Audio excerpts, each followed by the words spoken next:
Can you guys relate to this? You've had a vision in your head of what you want something to look like, and you plan and you research and you keep going and going and going, and finally you get to the point where you're ready to mock things up. Well, that's today's episode on Detached Garage, where we got all this copper on the ground here, and we are gonna start mocking up the plumbing for the freshwater line coming in here to get to this pressure washer situation in part 3 of the wash bay build. Let's get to it.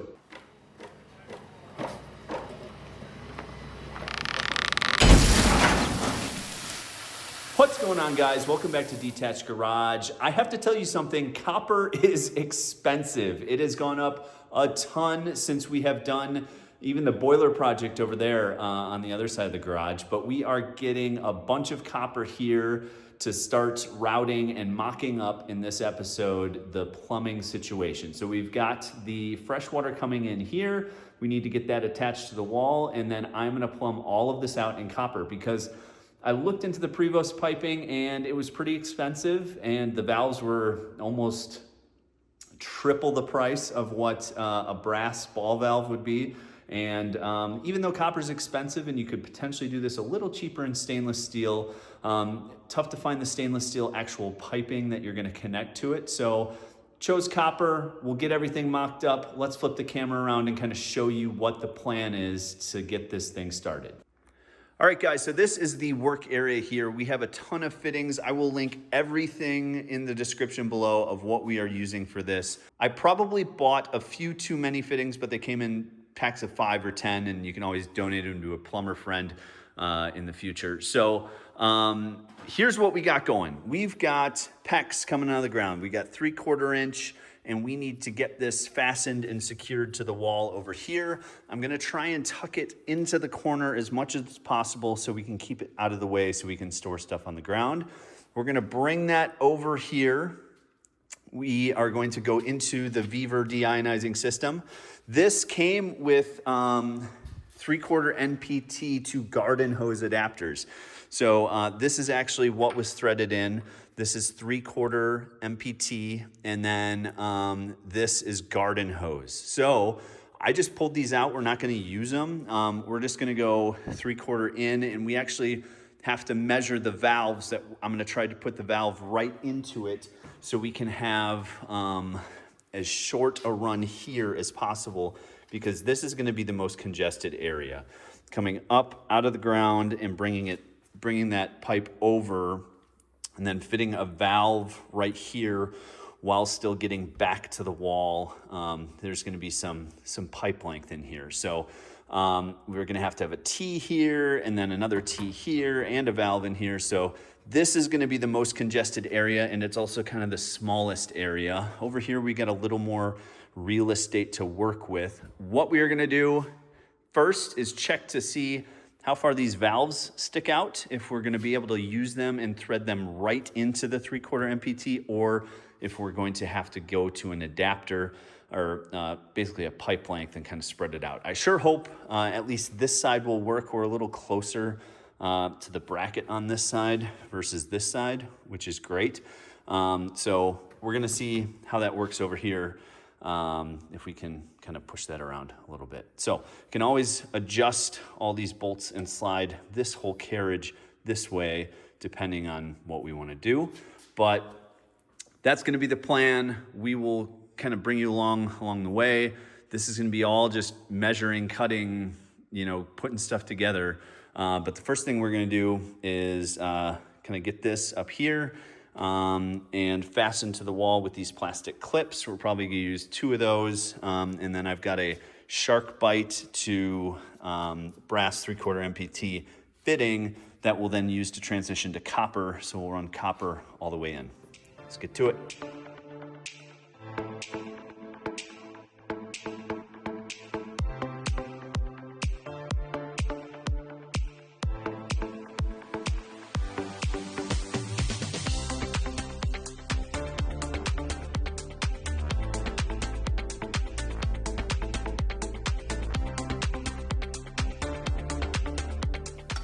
All right, guys, so I'm gonna try and show you what's going on here. We've got the valve, and the valve absolutely threads right into this side. And there's plenty of clearance for me to get the valve all the way down here. On this side though, we're hanging over a little too much. So I might loosen all of these bolts here and slide this over a little bit. I've probably got, about a 1/4 inch that of play that I can keep sliding the filters over in the actual bracket. So next what I'm gonna do, I'd really like to use this T here. So, and keep the copper pipe all along this edge here. So I think what I'm gonna do, and I've got the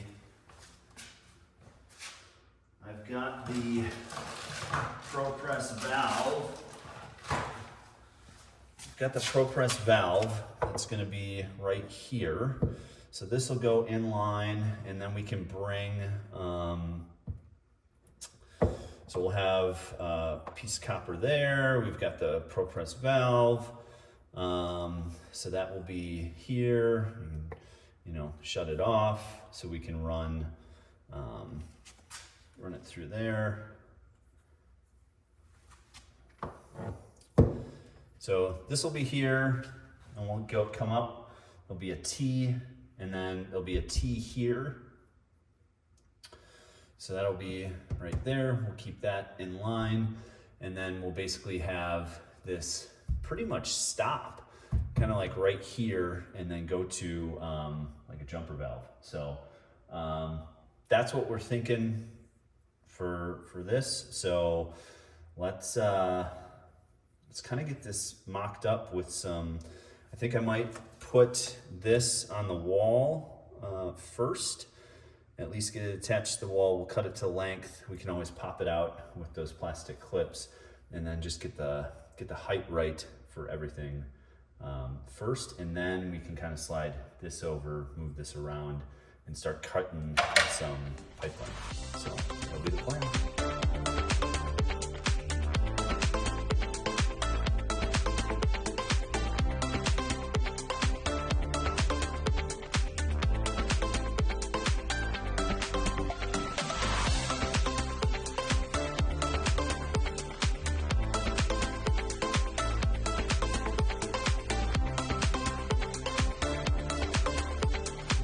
All right, guys, some more thinking. I tightened this down. I'm gonna have this upside down. I don't think that's gonna be an issue at all. If it is, we'll take it apart, we'll redo it.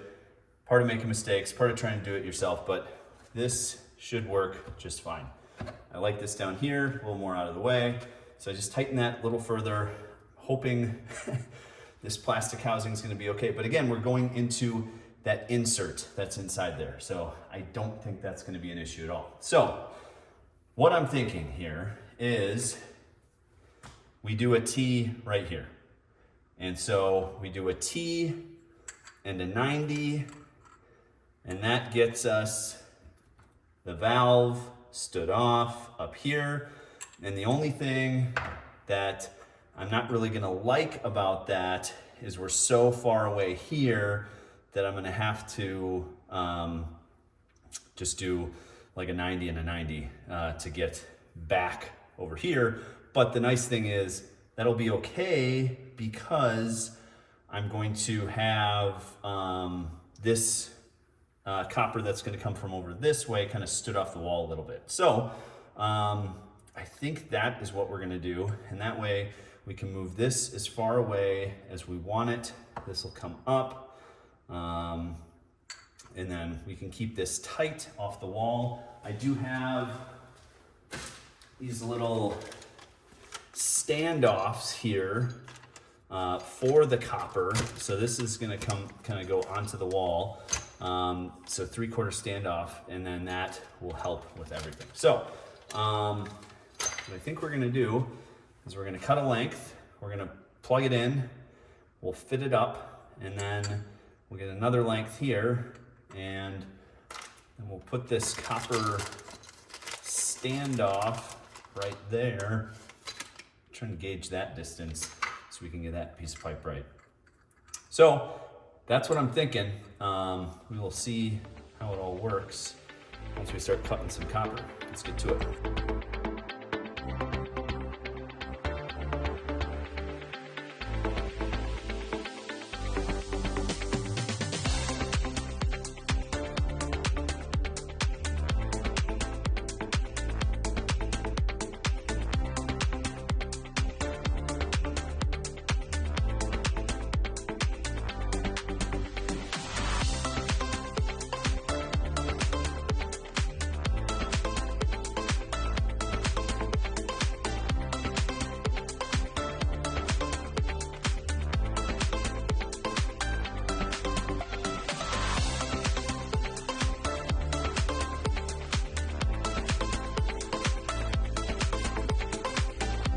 All right, guys, we've got progress, we've got press fittings, and this is looking really good. I've just got this pipe kind of in here just to help guide whether it was level or not, so or plumb. So what we need to do now is basically get the measurements correct to have this valve here, but then we're also going to need to have this T here, and I want to make sure it comes below this so we can run the pipe across here.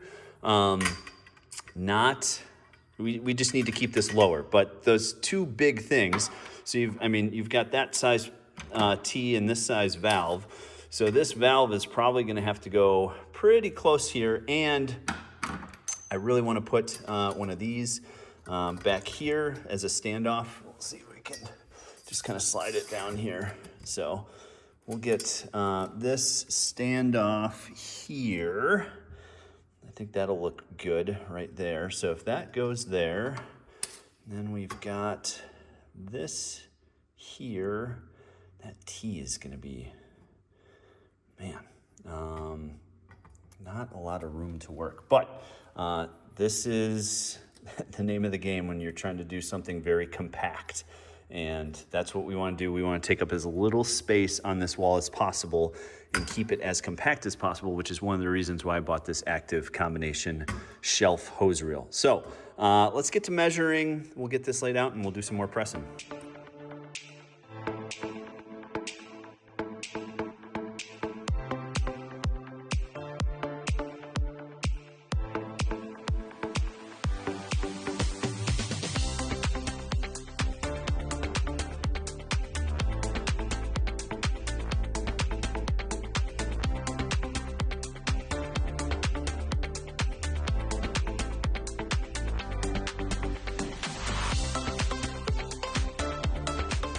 All right, so we've got the entire left side done. We've got this in a good spot to run it back here without it hitting this. Shouldn't be an issue at all. If you can see, there's plenty of clearance this way for it. So we've got this drop ear. So basically what this is gonna do is we're gonna have a flex hose that comes into the pressure washer. So we'll get that figured out, but this is basically just 3/4 MPT up here. And so that will, we got to figure out if that flex hose is 3/4 MPT on one side and what it is on the other side, but that should work just fine. So we've got the valve here. So water comes in and it can either go up, non-deionized water with this on like this. We can shut this off, open this up, and then it'll flow through, come over here, and then back into this T here. So thinking about this right side of the exit here. So we are still a little too tight for the smaller valve that we have. So I'm gonna actually go to Home Depot, see if I can exchange that valve for a slightly longer one that we can thread on here. These go in pretty deep. So we'll see about that. If not, then we will just use our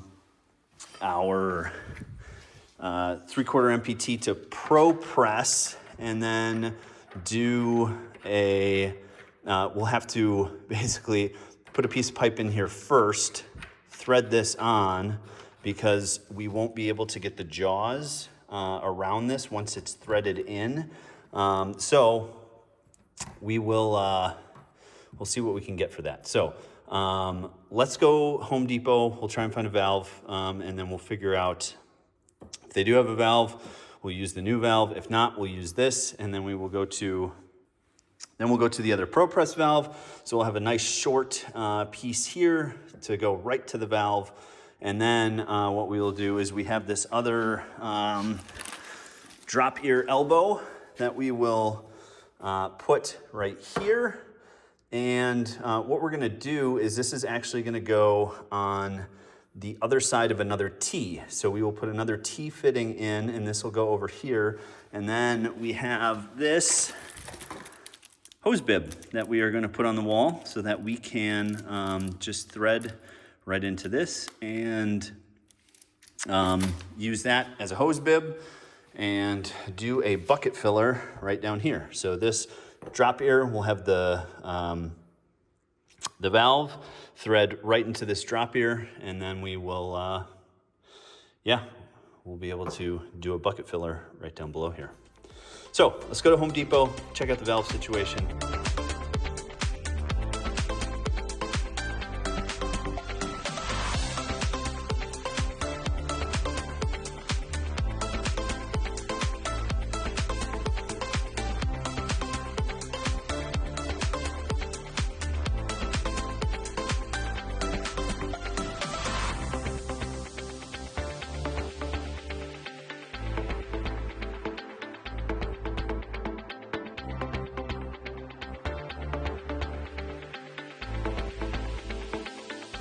All right, guys, we're coming along here. So the Home Depot did not have another valve, and so what we did is we just used the ProPress valve. So we've got the 3/4 MPT to ProPress valve to 90 T eardrop elbow. So this will have the actual spigot inside of it, and so we can do a bucket fill right down here. So that is what that will be for. So we really only have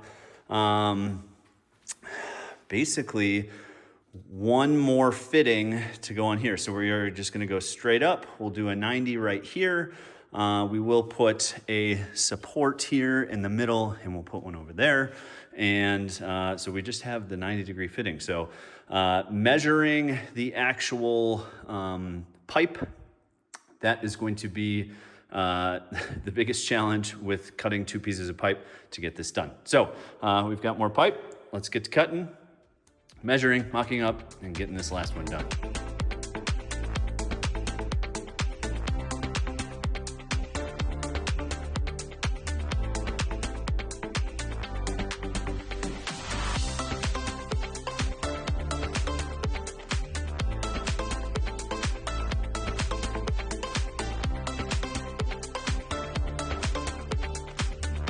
So that was a ton of work. We've still got a little bit more to do. We've still got to connect it to the incoming water, and we still have to put our hose bib in, as well as run the flexible line from the drop ear over to the actual pressure washer. So if you have any questions on what we did today, let me know in the comments below.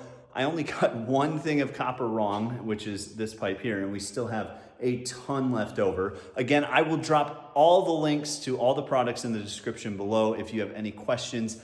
This was right around $250 worth of stuff. So much, much cheaper than the Prevost stuff. So, and you get copper. So if you can rent a ProPress from Home Depot, or if you've got a buddy or something in the neighborhood or a plumber that you know that will let you borrow it for a weekend, the ProPress is absolutely the way to go. Unless you want to sweat all the pipes also for copper, that can be fun.